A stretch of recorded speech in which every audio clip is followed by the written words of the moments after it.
नई Delhi railway station stampede यानी भगदड़ में 18 लोगों की मौत हो गई। 25 लोगों से ज़्यादा लोग घायल हो गए। इस घटना पर रेलवे मिनिस्टर अश्विनी वैष्णव को 4 ट्वीट लग गई ये बताने में कि रेलवे स्टेशन पर भगदड़ मची है। इन सारों मुद्दों पर चर्चा करने के लिए हमारे साथ क्षितिज जुड़ चुके हैं। क्षितिज, आपका बहुत-बहुत स्वागत। मेरा पहला सवाल आपसे यही है कि ये जो भगदड़ मचा है, आखिर इसका जिम्मेदार कौन है? देखिए, ज़िम्मेदारी की बात अगर तय की जाए तो स्थानीय प्रशासन को लेकर हम सवाल उठा सकते हैं कि आपने इतने टिकट क्यों बेच दिए? स्थानीय जो रेलवे प्रशासन को लेकर हम बात कहें, तो आपने इतने टिकट क्यों बेच दिए? अगर हम देखें तो आज कल हाई कोर्ट ने यही सवाल तुषार मेहता सॉलिसिटर जनरल से भी पूछा। उन्होंने कहा कि आप अगर बोगियों में आप ये सीमा तय करते हैं कि कितने लोग जा सकते हैं, तो फिर आप ये सीमा क्यों नहीं तय करते कि कितने टिकट आपने बेच दिए? उन्होंने इसको लेकर हलफनामा देने के लिए भी आदेश दिया है और अब देखना होगा कि सरकार इसको लेकर क्या जवाब देती है। सवाल रेल मंत्री अश्विनी वैष्णव को लेकर भी खड़ा होता है। आपने जिस तरीके से कहा पीयूष कि अश्विनी वैष्णव जी को, रेल मंत्री जी को 4 ट्वीट लग जाते हैं ये बताने में कि दिल्ली के रेलवे स्टेशन पर स्टैम्पीड हुआ है, यानी कि भगदड़ मची है। वो सबसे पहले ट्वीट करते हैं कि सिचुएशन इज़ अंडर कंट्रोल। वो सिचुएशन को अंडर कंट्रोल बताते हैं। बताइए, 18 लोगों की मौत हो गई है और आप कहते हैं सिचुएशन इज अंडर कंट्रोल। ये कैसी सिचुएशन अंडर कंट्रोल है? आप तब ट्वीट करते हैं जब सिचुएशन को कंट्रोल करना था, तब आपसे हुआ नहीं और अब आप कह रहे हैं कि situation is under control. 4 tweet आपको ये लग जाते हैं बताने में कि दिल्ली के रेलवे स्टेशन पर भगदड़ मची है। और आप देखें अगर पीयूष, तो पिछले कितने ही ऐसे एक्सीडेंट हो गए हैं जहां पर रेल मंत्री जी का लगातार इस्तीफे की मांग होती है, विपक्ष मांग करता है, लेकिन फिर उसको दबा दिया जाता है। आज दिल्ली की मुख्यमंत्री रेखा जी की उनकी शपथ ग्रहण समारोह था, कैबिनेट भी चुनी गई, तो उसमें देखा जाए तो ये खबर दबती हुई नजर आती है और इस तरीके से इन खबरों को दबा दिया जाता है। अब आप देखेंगे किसी भी टीवी चैनल पर ये खबरें नहीं है। हाई कोर्ट ने क्या सवाल उठाए, वो खबर टीवी पर नहीं चलेगी। आपको मैं बधाई देता हूं कि आप इतने महत्वपूर्ण मुद्दे पर आज भी चर्चा कर रहे हैं और वो टीवी चैनल इसको लेकर चर्चा ही नहीं कर रहे हैं। 2 दिन आपने उसको लेकर चर्चा की, आप वहां तक पहुंचे, लोगों का आपने दुख दर्द दिखाया, हम आपके लिए सराहना देते हैं आपको उसके लिए। लेकिन आप जिम्मेदारी क्या तय कर रहे हैं? 18 लोगों की जान की कीमत कितनी रह गई है हमारे देश में?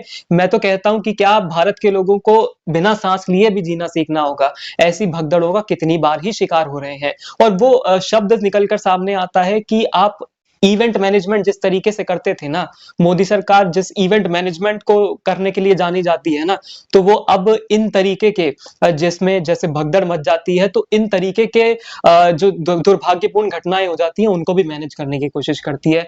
कुंभ में भी भगदड़ मची, आपने कहा 100 करोड़ लोग भी आ जाएं तो हमारी व्यवस्था इतनी सुदृढ़ है कि हम उनको संभाल लेंगे। लेकिन जब कुछ लोग आ जाते हैं, कुछ एक्स्ट्रा लोग आ जाते हैं, माना चलिए कि कुंभ एक बहुत ही भीड़-भाड़ वाला इलाका है और वहां पर इस तरीके की भगदड़ हो सकती है। लेकिन दिल्ली का रेलवे स्टेशन, दिल्ली का सबसे मुख्य रेलवे स्टेशन, जहां पर पार्लियामेंट 3.3 किलोमीटर की दूरी अगर हम देखें गूगल मैप पर जाकर, तो आपको सिर्फ 3.3 किलोमीटर की दूरी देखने को मिलेगी उनके बीच में। तो सवाल ये उठता है कि कोई दूर दराज का इलाका नहीं है। आप पहले कहते हैं, अगर रिपोर्ट भी देखें हम, आरएएफ की जो रिपोर्ट आई है, कई जांच एजेंसियों से जांच करने के लिए कहा गया था, तो रेलवे की जो इन्वेस्टिगेटिंग एजेंसी है उसने भी इसको लेकर जांच की। आरएएफ ने ये बताया कि जो अनाउंसमेंट थी उसको लेकर कुछ गड़बड़ शायद देखने को मिली, लेकिन अभी सरकार ने कहा है कि हम इसको लेकर तब फाइनलाइज करेंगे, तब ये रिपोर्ट हम पूरी तरीके से मानेंगे जब और एजेंसियों की भी रिपोर्ट आ जाएगी।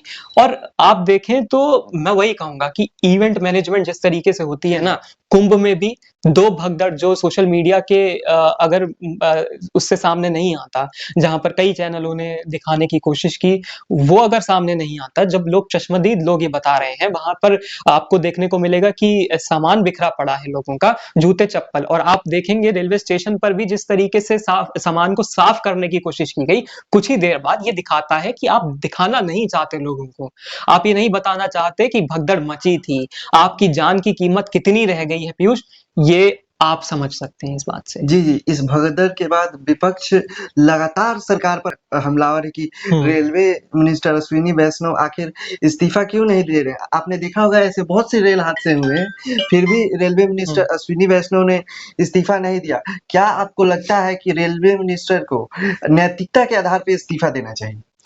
देखिए बिल्कुल, मैंने कहा कि पिछले कितने ही समय से कितनी सारी ऐसी घटनाएँ हो गई हैं। आप बालेश्वर की बालासोर जिसे कहते हैं ओडिशा में, वहाँ पर एक रेल दुर्घटना हुई थी जिसमें कई लोगों की जान चली गई थी।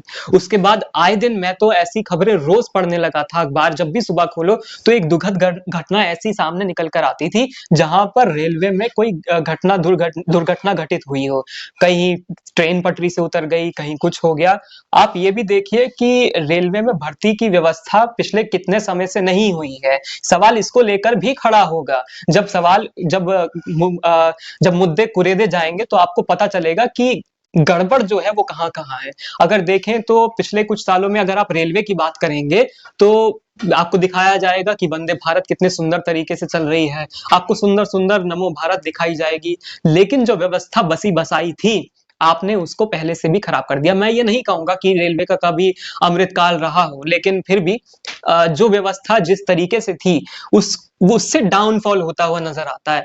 और ये व्यवस्था इसमें देखने को मिलता है कि आप देखें तो शुरुआत में सबसे पहले जो शुरुआत हुई इसको लेकर नैतिकता के आधार पर इस्तीफ़ा देने की, तो वहाँ पर एक दुर्घटना हमें याद आती है कि जब लाल बहादुर शास्त्री रेल मंत्री हुआ करते थे नेहरू जी के समय पर, तब उन्होंने भी नैतिकता के आधार पर इस्तीफ़ा दे दिया था। उनसे प्रधानमंत्री ने इस्तीफ़ा नहीं माँगा था। उन्होंने ये सदन में खड़े होकर कहा था कि मैं इस इस्तीफ़ा स्वीकार ज़रूर कर रहा हूँ, लेकिन इसलिए स्वीकार कर रहा हूँ क्योंकि ताकि इससे एक नज़ीर बने और वो नज़ीर आगे बरकरार रखा। आप देखें तो जो एनडीए में साथ हैं आज नीतीश कुमार, उन्होंने भी रेल दुर्घटना को लेकर अपना इस्तीफ़ा सरकार को सौंपा था, जब रेल दुर्घटना उनके रेल मंत्री रहते हुए हुई थी। तो ऐसे में अगर मैं ये नहीं कहूँगा कि इस्तीफ़ा देने के बाद हो सकता है कुछ भी ना बदले, उनके इस्तीफ़ा देने से।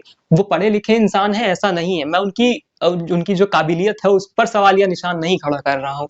लेकिन मैं एक नैतिकता के आधार पर कितने ही लोगों की जान पिछले कुछ समय में रेलवे की वजह से चली गई है, ये सवाल बिल्कुल उठता है। विपक्ष इसको लेकर सवाल उठाएगा और वो आप पर हमलावर रहेगा क्योंकि और होना भी चाहिए मैं तो कहूँगा कि ऐसे मुद्दे अगर राजनीति के केंद्र में नहीं रहेंगे, तो कैसे मुद्दे रहेंगे? फिर सवाल इसको लेकर उठेगा। जी, आपने देखा होगा ऐसे तमाम घटना होती हैं जिस पे सरकार मुआवज़े का ऐलान करती है। जी। लेकिन क्या मुआवज़े से उन परिवार वाले जिन्होंने अपने परिजनों को खोया है, क्या इसकी भरपाई की जा सकती है? क्या मतलब हमारी नैतिकता यही रह गई है कि केवल मुआवज़े से उन परिवार को मदद दे सकें? देखिए मुआवज़े का ऐलान कर देना मैंने वही कहा कि आप मेरे को लगता है कि भारत में अब बिना साँस लिए भी लोगों को जीना सीख लेना चाहिए कुछ देर के लिए। जो डार्विन की हम इवोल्यूशन की थ्योरी की बात करते हैं तो उसमें एक जो उसको आगे बढ़ाना चाहिए एक तरीके से और अब लोगों को बिना साँस लिए जीना सीखना होगा क्योंकि ये भारत का नकारा सिस्टम आपको किसी न किसी दिन एक ऐसी ही भीड़ से आपका सामना ज़रूर कराएगा जहाँ पर आपको ऐसी ही किसी भगदड़ में आप साँस लेने के लिए तड़पेंगे और अंत में आपकी मृत्यु हो सकती है। तो आपको मैं कहूँगा कि बिना साँस लिए जीने की भी प्रैक्टिस कर लेनी चाहिए। इसको लेकर मैंने भी अपने चैनल पर वीडियो बनाया पीयूष और मैंने ये बताया, तो इसको लेकर बिल्कुल मुआवज़े से आप देखिए कि मुआवज़े से क्या होगा? क्या वो व्यक्ति वापस आ जाएगा? नहीं आएगा। जी। तो जैसे मुआवज़ा सिर्फ़ अंतिम रूप नहीं है, आपको व्यवस्था को ठीक करना होगा। मुआवज़ा ज़रूरी है, अगर किसी की दुर्भाग्यपूर्ण मृत्यु हो जाती है उसके घरवालों के लिए क्योंकि हो सकता है किसी की रोज़ी-रोटी चलाने वाला कोई चला गया हो, तो उसके लिए मुआवज़ा ज़रूरी है कि उसके बेटे या बेटी या फिर पत्नी या कोई भी उसको अगर पढ़ाई के लिए ज़रूरत हो, उनका अगर घर का खाना ना चल पा रहा हो, तो उसके लिए वो ज़रूरत होती है। एक नया कुछ शुरुआत करने के लिए मुआवज़े की ज़रूरत होती है। लेकिन 10 लाख रुपए देने से किसी की ज़िंदगी वापस नहीं आ जाती और ना ही उसका आजीवन कुछ भी चल पाता है। जी, क्षितिज कोई भी अच्छा काम होता है तो सरकार वो क्रेडिट लेना चाहती है, हुँ। लेकिन कोई भी ऐसे घटनाएँ होती हैं तो सरकार ज़िम्मेदारी नहीं लेती। क्या प्रशासन की ज़िम्मेदारी नहीं थी कि भीड़ क्या एकदम से प्रकट हो गई पीयूष? ऐसा नहीं होता है, धीरे-धीरे भीड़ प्रकट हुई है। धीरे-धीरे भीड़ वहाँ पर पहुँची है और आपने रोकने की कोशिश क्यों नहीं की? आप देखें तो रेल व्यवस्था के ऐसे हालात हैं कि लोग खिड़की तोड़कर अंदर घुसने की कोशिश कर रहे हैं और उन लोगों को वीडियो बनाए जा रहे हैं, लेकिन पुलिस को वो दिखाई नहीं देता है। आप देखें रिजर्वेशन वालों को सीट नहीं मिल पा रही है और जो विदाउट रिजर्वेशन है उनको सीट मिलती जा रही है।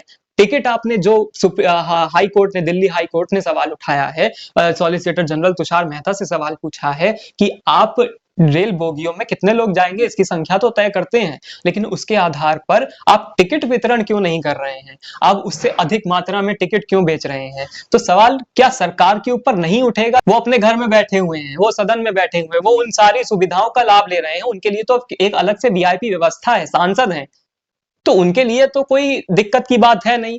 दिक्कत की बात उसके लिए है जिसने आपको वोट दिया है। अगर आप उसके वोट से सरकार में आए हैं तो सवाल आपसे ही पूछा जाएगा, वो उससे नहीं पूछा जाएगा जो जो आम लोग हैं, जो वहां पर जिनकी जान चली गई, क्या सवाल उनसे आप पूछेंगे?